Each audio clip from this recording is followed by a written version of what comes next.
Probability, example 33F. The lottery ticket at the right shows the odds of winning various prize amounts. Find the probability of winning less than $20. Then find the probability of winning $20 or more. And on that one, they want us to write that as a decimal rounded to 2 places.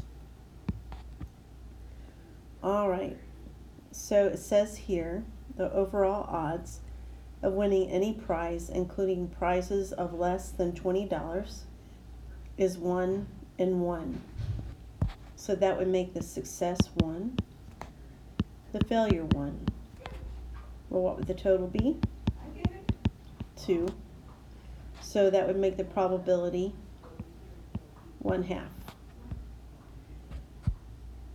Here it says the odds of winning a prize of $20 or more is 1 in 3 and 1300ths. So success is 1. Failure is 3 and 1300ths. So our total is going to be 4 and 1300ths. So we're going to put 1 for success in the numerator. The total is 4.13, the denominator. And then they asked us to write that as a decimal, rounded to 2 places.